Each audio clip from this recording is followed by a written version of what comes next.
welcome, Rebecca. Thanks for coming on. Thank you so much for having me. I'm really excited to be here. Yeah, I was just reading through a little bit of what you do. So you're a first responder police wife, Yes, and yes. you help a lot of people like with that side of life, like the spouse who has to deal with her husband or going out every day facing who knows what. So I wondered like if you could share what like your experiences a little bit and then also like what you're doing to help all the other police wives. Sure. So I'll kind of like start from like years and years ago. My husband and I are high school sweethearts, and so we've been together a really long time. And I knew like kind of like from the get-go that he wanted to go into law enforcement. We both did college first, and then he went into law enforcement, and like right, a little bit before we were married. And so like I had a unique perspective, I feel like, in the sense that I saw what our relationship was like before he went into law enforcement. And then kind of like how it sort of evolved and changed once he went into the academy and into law enforcement, and then into now. So we've been together now. We've been together since 2021, so 24 years. So it's, lots of experience Wow. and all that. But so when he went into law enforcement, I felt like I was kind of naive to the fact Mm, of like what this lifestyle was like. My dad was in the military, but it was before I was born. So I didn't have experience with kind of anyone in my family being a first responder. And so I really didn't know what to expect. So I don't know, that might have been good that I just really didn't have any expectations. But then I just kind of like once he went into the academy, I was a teacher. I taught first grade at the time and then later kindergarten. But I saw changes within our relationship that weren't necessarily bad. It was just like, okay, whoa, how do we approach this? So and I'll give you a few examples. It was more like he was on night shift and I worked during the day. And so there would be several days where we would go without seeing each other or without even having time to have a conversation or like check in with each other. mm, And so I was just kind of wondering, like, okay, like how do we make this work? How do other first responder couples make this work? We were just starting to get married and of course like talking about having kids. And I was like, how in the world am I going to juggle like, teaching other people's kids all day and then, having our own kids. And then so when I was getting home from work, he was leaving for work, but we didn't like pass each other at home. It was literally like I was leaving the school and he was pulling into the department. And so we just really had no time. And so that was kind of the first thing that intrigued me that was like, okay, how do other people do this? And so I remember, so he's been in law enforcement now for over 18 years. And so I remember just like Googling, like, resources for, police spouses and stuff. And there was literally nothing. It was like mm. crickets. There was nothing out there. This was before Instagram, and there was literally nothing out there. And I found a couple things that were like articles of people that were like super negative, that were like really high divorce rate, don't marry a cop. Like it was just like super Oh, negative, nothing positive or helpful at all. And so it bothered me that there weren't resources out there. Like I could find things for military spouses, which they definitely need, but I just really couldn't find anything. And so fast forward to several years later, and it was still kind of on my heart to, look and see were there resources now at this point? Are other people struggling? I saw other couples that were either from my husband's department or just, that I had met along the way that also, it's not that they necessarily were I don't know, struggling in their marriage or having a ton of difficulties that they shared, but they had some of the same kind of day-to-day difficulties or wonders like I did, like, how do we make this work? Or I'm so tired, or I haven't talked to my spouse in a few days. What do we do about this? Or, my spouse has to work Thanksgiving, Christmas, New Year's this year. Like, just juggling like family that doesn't understand why we have to celebrate on a different day or, things like that. And so just unique experiences that a lot of us hadn't experienced before law enforcement. And so it came to the point where we had one daughter, then we had a second daughter. We decided I was going to stay home for a little bit once my second daughter was born.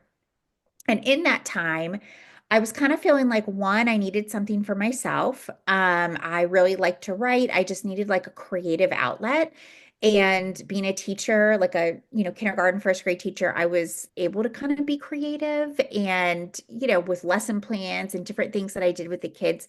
So I was missing a creative outlet. But I like to write.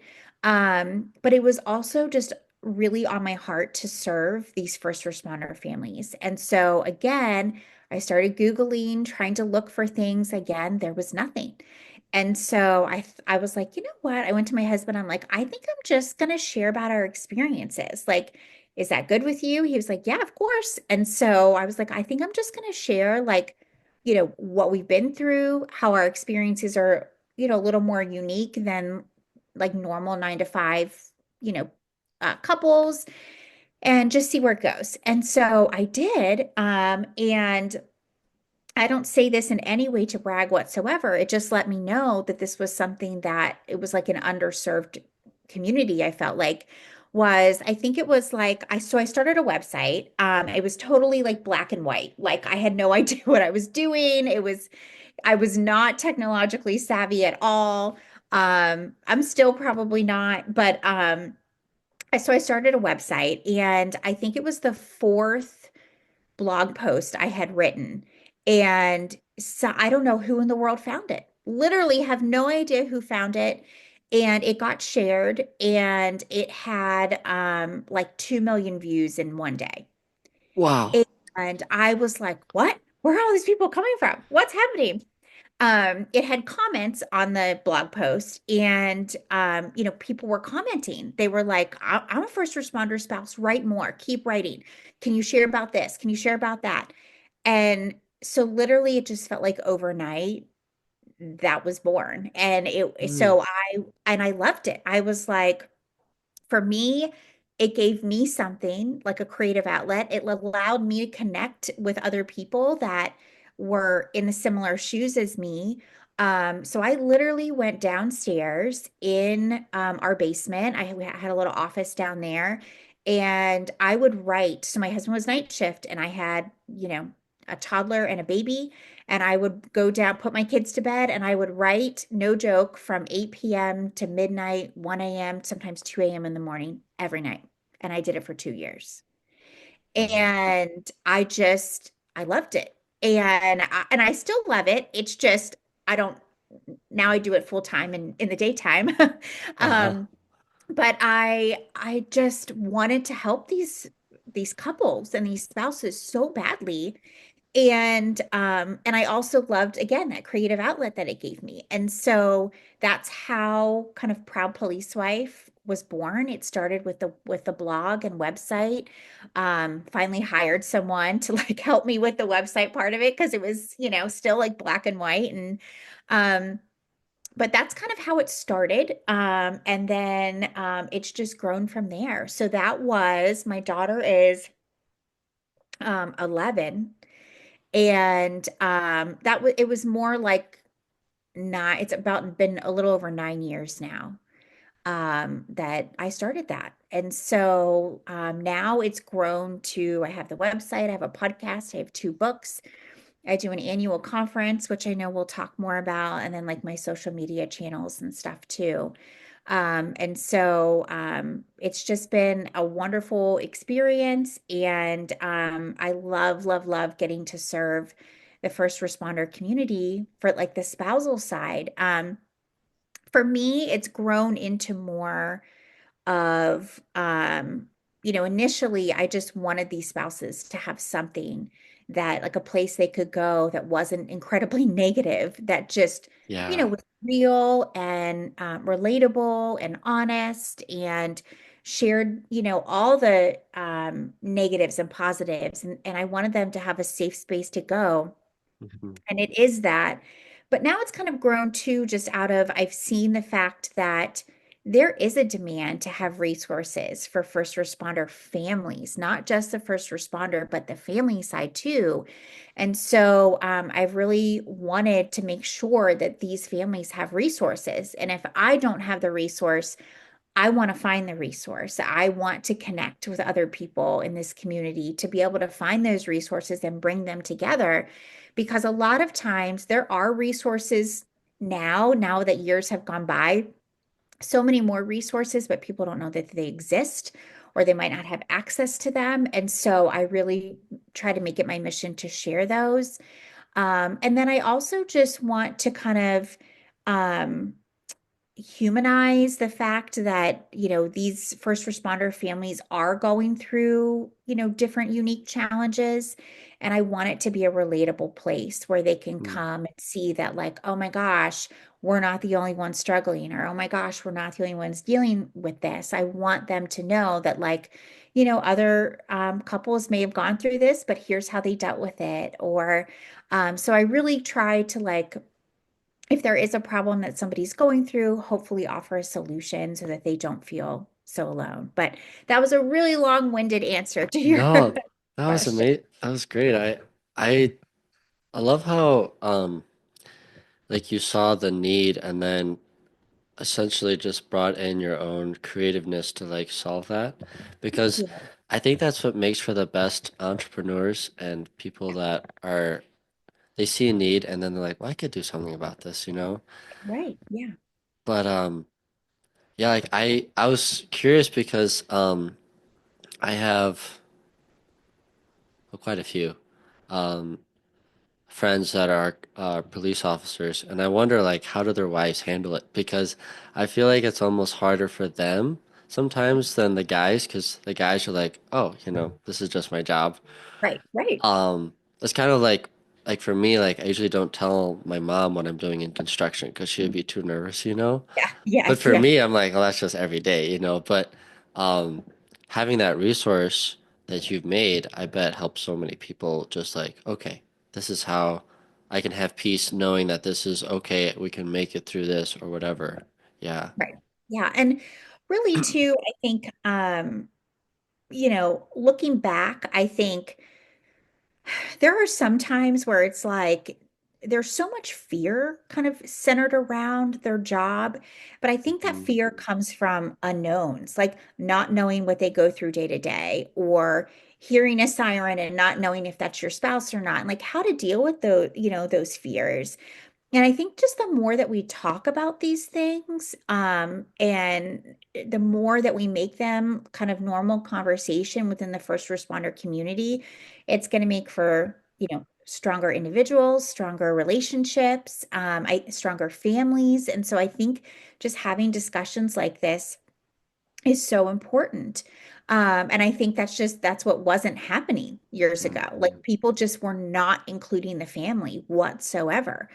And I'm even honored to say, like, even my husband's own department, I don't remember there being anything in the beginning, but now Mhm. they do incorporate families, and they do, and when there's new recruits and new people that have joined, they give the family a packet. And I'm honored that, like, I made a resource card for them to, like, include in that. And that was like so special to me because it just kind of came full circle sort of. Yeah.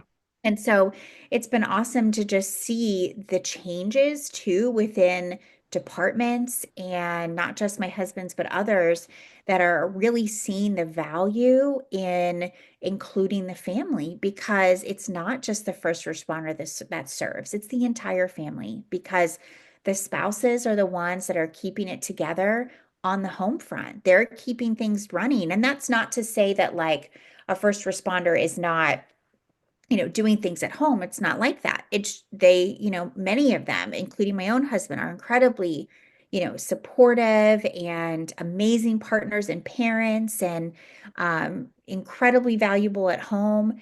But they also, when they've worked an entire shift and we have to kind of have the mindset that like when they go to work, we're not going to see them all day. And so, because it's not like, okay, if they're supposed to get off at 8 o'clock, that rarely happens. 95% of the time they are held over because they have to finish that report, or they can't just say, "Oh, sorry, I can't arrest you right now. It's time for me to clock out." Like they have to finish what they're doing.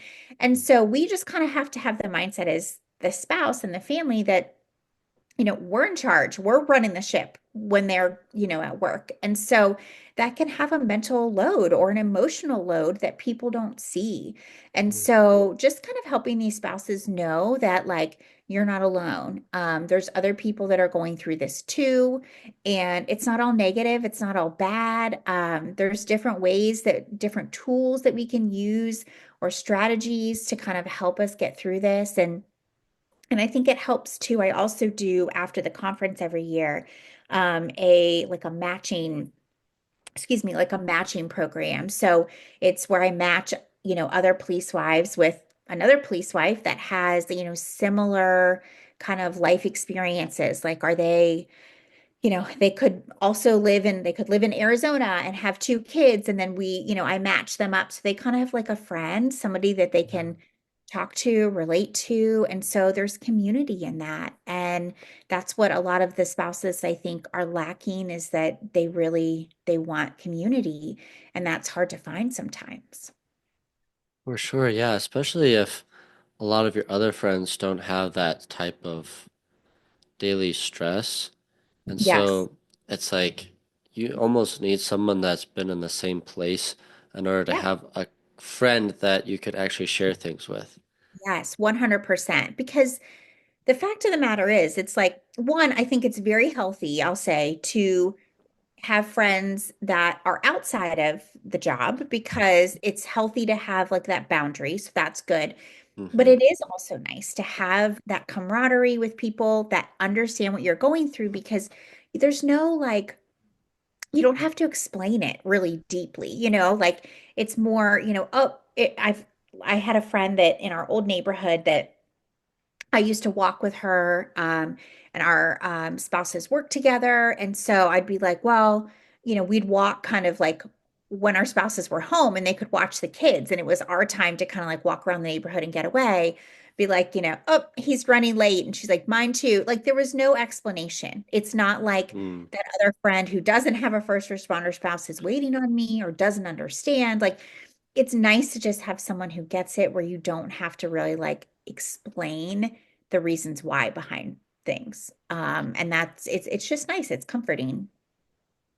Yeah, for sure. Like, yeah, there's something about even just having someone around you like that knows, like they may not even have to say anything, but they just like get it, and you're just like, oh yeah, that's nice to have someone that kind of understands and won't get upset with me. Will say like, you know, kind of like a lot of the trivial stuff that happens in friendships, but when you have that type of connection from similar experience, it seems like those friendships actually stay around a lot longer.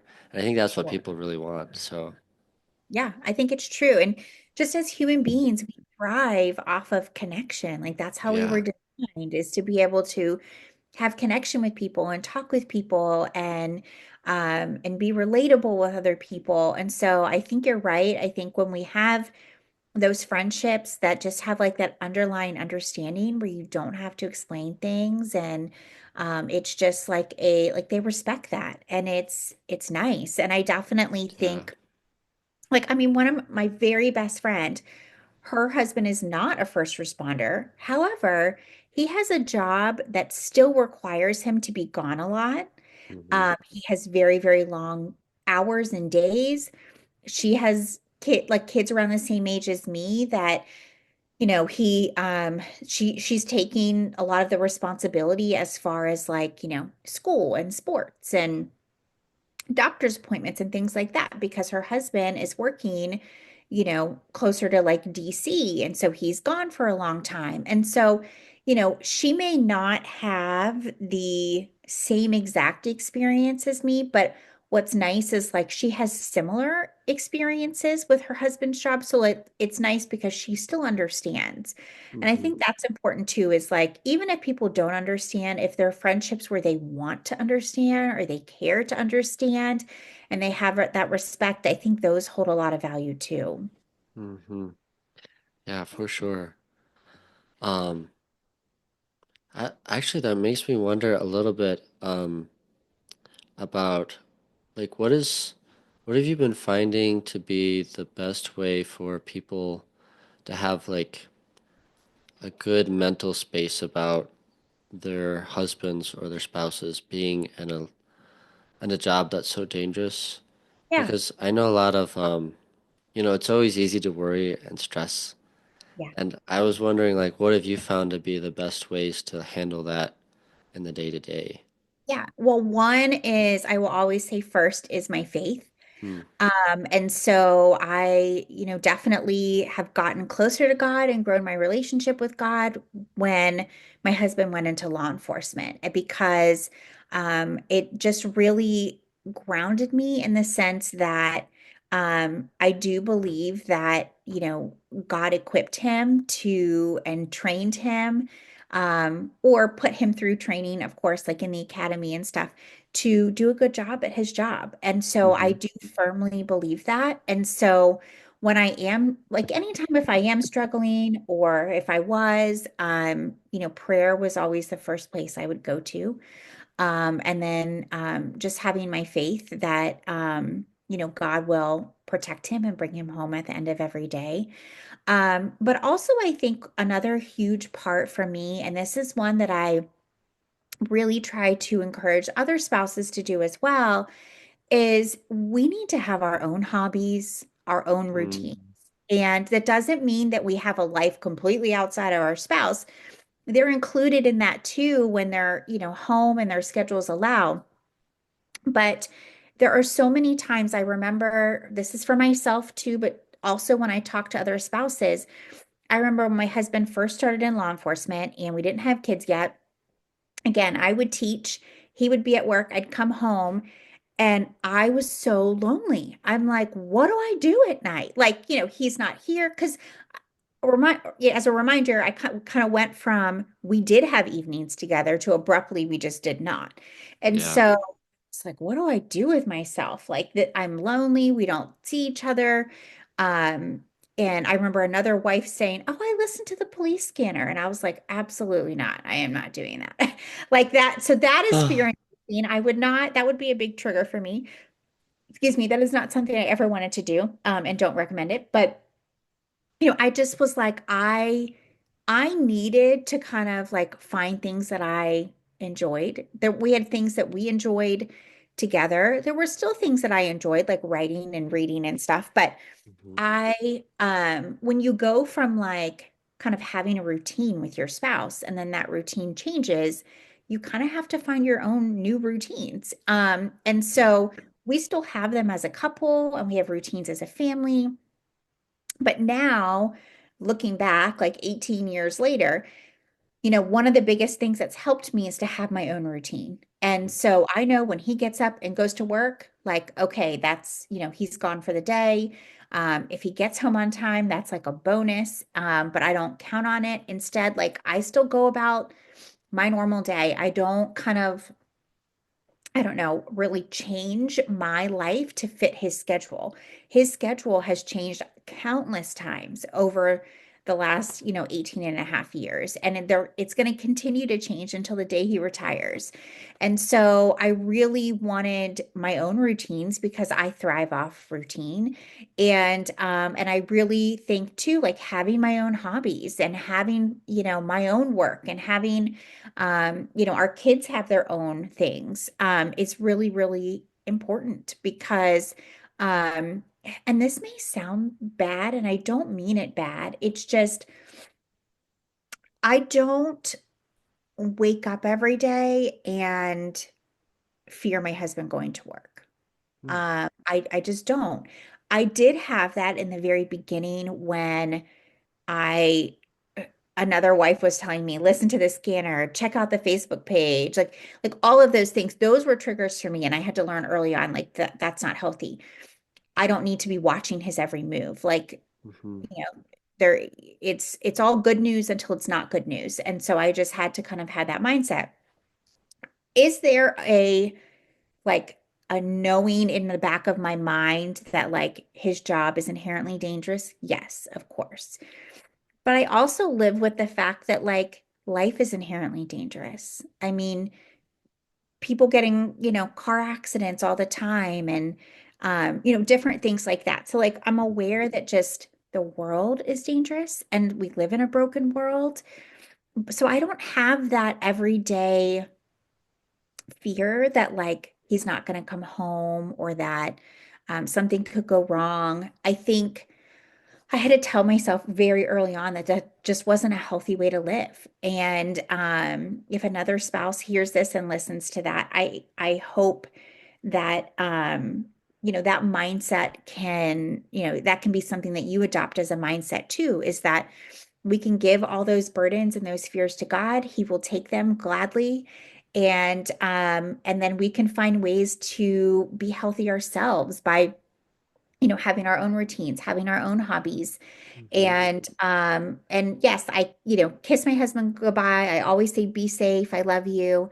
But I just don't let that consume me and take up space, too much space in my head every day because it's not healthy. And I don't think that I would be able to kind of like move on every day and like do my things and be mom if that was kind of like my mindset all the time. Totally. Yeah, it's like if you're always afraid, then you're never going to be able to actually be the kind of person that actually would maybe even prevent more danger. It's kind of a paradox, It's like hearing stories of I'm just more familiar with like military, but hearing their stories, usually the ones that are the best are the ones that are the most calm all the time. Like that's the thing they train is like be calm, be at peace. And Yes. then Yep. Yep. because when you're in that nervous state, you just nothing works right. Right. And two things I'll say about that too is one, um, my husband knows me well. Like we've been together for a very long time. And so he knows if something's wrong, if I'm, you know, anxious or I'm having a bad day, like he sees these things. And so the last thing that I want is for him to see me living in fear and then Mhm. him having that worry or that burden, knowing like my wife is so worried about me, and then him having to go out into a job where he has to protect himself and worry about that because police officers are problem solvers. They're fixers. They want to find a way to solve problems. So if my husband is thinking that he has to solve my problem, he's not going to be in the right mindset for the job. And so that's not something I want. The other thing you mentioned, calm, like my husband is literally the calmest person ever, which is what makes him incredibly good at his job is there could be a scenario where, you know, normal scenario, I'd be freaking out. And he's like, okay, this is what we're going to do. He takes charge and he just like calmly knows what to do. I feel like all the time. And that's where I take a step back and I let him lead because I'm more of like a control freak, but at the same time, so it's hard for me to step back sometimes. But in situations where something goes wrong, my nature is to be like, what do we do? Like I more so freeze, but he takes control and takes charge, and that's why he's good at his job. So, I used to be kind of the freaker outer, early on in a relationship. Now it's like, okay, I've learned I can just step back and I can let him deal with things if anything happens, within our home or when we're out. Excuse me. He's cool, calm, and collected and does a great job at that. So now I'm like, I don't need to freak out. He's got this. Mm. So that is true. They're very like a lot of police officers are like that, I think. Is that was that mindset shift? Did that kind of lead to writing your books? What was the inspiration for those? Yes. So partly yes. So Okay. initially, so my first book is The Peacemaker's Wife, which is a journal for encouragement and reflection for police spouses. And it's not faith-based, that one. But it was again just kind of like on my heart. I was like, these spouses are, a lot of them, I would see them struggling. And they just had so many thoughts in their head. And that I wanted them to have a positive like space where they could get this out and feel encouraged. And so it's a journal, but I give journal prompts. It's not like just like a blank journal inside. I have lots of prompts that are related to being married to a first responder. And then I have like encouraging quotes in there. I just wanted them to feel encouraged. I was just literally so sick of the negativity that I was seeing Oh, online yeah. in regards to like being married to a police officer. Or being a police spouse, like, suck it up. The next 30 years are going to be awful. Like, I was so tired Mm. of seeing stuff like that because that's not our experience. Like, that's not my husband and I's experience. And do we work really dang hard in our, marriage and make sure that we communicate and just all these things? Yes. But I was so tired of seeing wives like, you know, just resenting the job or resenting their spouse because of the job or Oh, yeah. having this negative mindset. So yes, so that was the inspiration for my first book. And it went over like, like really successfully, really well. And that has sold, thousands of copies to, wives that really needed it. And then a couple years later, I was approached by an agent and a publisher to write a devotional. And so God definitely has an interesting way of making things happen because I remember well, I'll step back and say I wrote this during 2020, literally started writing it like right as the pandemic started. And so to kind of paint that picture, like that was an incredibly hard year for first responders. Very, very hard year. And I know like we were dealing with like protests and riots around where we live. So I did have fear during that time because that was something new. I knew my husband was going out into like, riots and things like that. So I did have some fear during that time. I also had three kids now at home because, schools were closed and trying to do school with them virtually on the computer and helping them. And now it was time for me to write a book and about, faith-based encouragement for police spouses. And I was like, God, I really don't think this is the right time because I'm dealing with my own fear. I don't know when in the world I'm supposed to get this done. And but I literally still have no idea how I got it done, but I did. My kids were literally on the computer next to me, and I would sit on the floor and I would write. And I'm like, I'm going to write 500 words every single day. That's my goal. And I did it. And I finished 2 days early before that book was due for a deadline. And I Wow. wrote every day. And I literally just um I literally just wrote it like with my Bible and and what and whatever came to my mind. I would, pray like, please let me have the right words to encourage spouses. And and yeah, I still don't know how I got that done, but definitely with God on my side. So it has like relatable stories and it also has action steps and scripture and prayer. And it's one for each day for 90 days. And so um, we even had, I remember it was time for the book to launch. And this was a time where, okay, like the pandemic was like, ending, but at the same time, things were slow. So the books were literally stuck on a cargo ship, like on Oh, the no. coast of California for like months. We were like, what is happening? But so it felt like every, I don't know, coming from every angle, it felt crazy, but it ended up, turning out wonderfully. Um, so it's funny, I wrote that during a time where I was experiencing fear and I was experiencing anxiety. However, writing that book truly helped me too. And so I knew like, okay, like I really feel that this could be something that can help these spouses. And that's definitely the feedback I've gotten, is they feel more equipped and more encouraged, every day and to, say goodbye to their spouse, but then also, keep thriving in their own lives. So yeah, so that's definitely, some of the inspiration behind the books. Wow, that's amazing. Yeah. That's incredible sometimes, like how like in that second book where you're like, how in the world am I supposed to do this? And you're like, I gotta do this. Everything's going wrong. Like, is Yeah. this actually going to work? And then sometimes that's like the moments when your best things come out. Yep. Um, True. so that's a really cool story.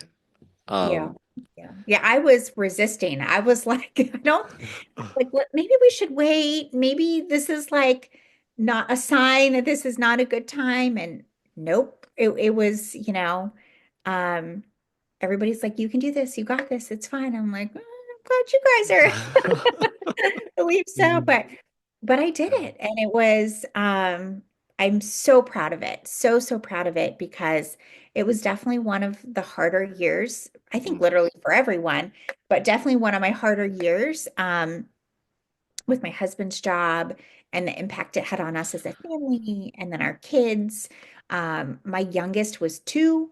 And so, it just, and then my girls were, one was kindergarten, one was second grade, like, so having them start school that way. And it was all the things crazy mixed into one, but yeah. it turned out to be literally one of my most, proudest pieces of work I've ever done. So I think you're right. Sometimes it's funny how we develop things like that out of almost struggle.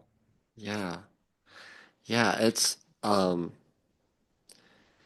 so interesting like the struggle that made that book is a lot allows people to help in their own struggles Yeah, yeah, because I follow a few p different people and they're starting they s- advocate for just writing down your thoughts each day and then like sharing what you're thinking at that moment with somebody. So it's like you're kind of giving them a little bit of the behind the scenes of your life. right, And sometimes it's like the things that you're frustrated with, you just say it. You're like, oh, that's way less problematic than I thought it was. right. Yeah, And then now that's something that people can turn to every day and just like reframe their mind with like what the devotional is about. Like, okay, this is this is manageable. right, right. And that's what, even when I was writing the book, I was like, okay, what can I do to make me kind of like be successful or feel successful in writing this? Because there were many days that I tried to start writing and I'm like literally, struggling here. Like, how in the world can I get words down on paper? Hmm. I've got a, you know, kid that's running across the living room in his diaper, another Yeah. one, crying because she, can't log into school and like, which seems so tiny, like such tiny problems, but when literally it's all happening in one moment, it Yeah. feels overwhelming. Hmm. So I'm like, okay, I'm gonna, for me, it was easier to do like a smaller chunk. I needed something manageable. I'm like, I can write 500 words. I can do that. And so, I did. I hired a babysitter, just like a teenage girl that lived next door, to come over and be with my son. And so she would just be there. I took my girls down into our finished basement. That's where they did school. That's where I would write. So when they were on with their teachers, that's when I would write, and she would be up with my son. And it was only like a 2 hour chunk. So I knew I have 2 hours. I have 2 hours to write 500 words. This is it. Go time. And so just that motivation, Hmm. that gave me motivation. Like, this is it. This is my dedicated time. And it worked. And it's, crazy to, look back on that too and see how that kind of all, pieced together. So, but you're right. I definitely think we can you know, it's very interesting how we can like put those words down and you're going through a hard time, but then someone else sees it as encouragement and Hmm. crazy how that comes kind of full circle. It really is. It's so fascinating. Like so much of it seems like what life is just reframing your mindset on Mhm. how to approach different things, and then like it's so amazing that maybe one line someone says is Yeah. enough to like, oh, that makes okay. I got way more energy, like to face this struggle. It's, Um, yeah, it actually reminds me. So I went to, I don't know if you're familiar with Grant Cardone, but no. he's a pretty big guy in business.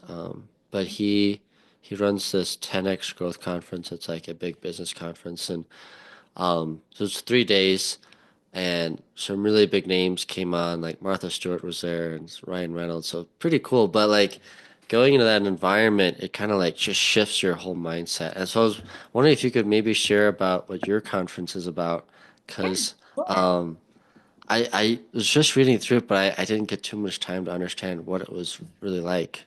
Sure. So I just had, well, today is the last day for the conference, the day that we're talking, which is Friday, April 25th. And I do every year a virtual conference. So this is our seventh year. So kind of like a little backstory on why I started the conference was I was really like when I was initially starting my website and like looking for resources that were out there for first responder and police families. I after a few years was starting to see some resources, which was great. However, when I was talking to these spouses, I'm like, okay, like what access do you have for these resources? Or you would hear about speakers maybe coming to a department, but like families don't have in on that. So like they're not gaining the insight. And then I would see these resources throughout the country, but I felt like there were so many barriers for people to have access to that. Like either first, like the first responder themselves had to tell their spouse that the resource even existed, and that wasn't always happening because they were just Oh, tired. They were exhausted. yeah. Or families weren't invited, spouses weren't invited to be part of that, speaker to learn too. Or if there's different organizations that have resources, it seemed like a lot of these organizations were more localized. They want to be nationwide, but like they know people know about them locally, but not everyone nationwide does. And so it was hard for these couples and spouses to be able to access these resources because they would either have to take time off work, like them and their spouse together. So then that's time off work or less pay. And a lot of these couples need pay. And so it's like, it wasn't on their radar to do something like this. They would have to have, time off work. They would have to get childcare, maybe travel costs. So it was really expensive when it came down to it for these couples to have access to a lot of these resources.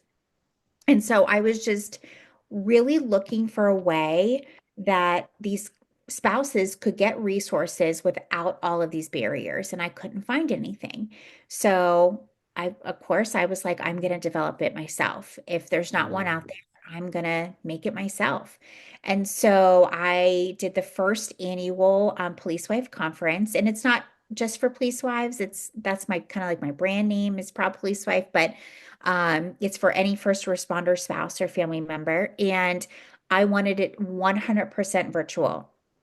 I've been approached before asking if I'll take it in person, but right now, no, because I want these spouses and these couples to have access virtually because so what I do is I bring in expert speakers. We have about 10 speakers every year. This year we were blessed to have 11 and I record with them before the conference. So we do, there's, pre-recorded interviews and I look for speakers that are, and it's kind of like this, kind of like podcast style where we're just talking, but it's based off a topic that they're kind of like an expert in or they're well known in. And we record before the conference, so like January, February, March timeframe. And so I bring all of these interviews together in 1 week. So we typically have the conference the last week of April, and then registrants get access to all of these interviews. And then we also have amazing giveaways from very supportive, like first responder friendly brands and companies. We have discount codes. We have a Facebook group where that part's optional. If they don't have Facebook, it's fine. But it is a place where the registrants can get together and like, just share about like, aha moments from the videos, or some are like, well, where do you live? And they find people in their place, area as well. But it's just a great way for them to get these resources, get encouragement, get support. This year we had incredible speakers. Lieutenant Colonel Dave Grossman, he's like well known in the military first responder community. Taya Kyle, who is the widow of Chris Kyle, American Sniper. We just had incredible speakers. We have them every year, but this year definitely wives have been like, this one like knocked it out of the park. Wow. And the biggest thing is to general admission is 100% free, Wow. because I do not want, again, any barriers. I don't Yeah. want them to say, like, "Oh, I really wish I had access to this, but it's free, it's online. They can watch the videos whenever they want from wherever they want. They can rewatch the videos. They can watch the videos 100 times during that week. And then we do have extra passes like VIP and Lifetime. VIP is $29 and Lifetime is $49. But that gets them access like well beyond. So like VIP is they have access to the videos for a whole year. And Mm. then Lifetime, they get access to this year's conference content forever. And then there's like extra perks in there too. So if they want extra time, then they can get that. But again, I want these resources. I want people to know about what's being shared across the nation now, because there's so many different amazing people and speakers and organizations that are doing wonderful things, but it's not widely known. So in the Mhm. past 7 years, we have had over 25,000 first responder spouses or couples come through and do the Wow. conference, which has been That's so, amazing. yes, it's been Yeah. amazing. It's wonderful. It's truly like one of my favorite things to do every single year.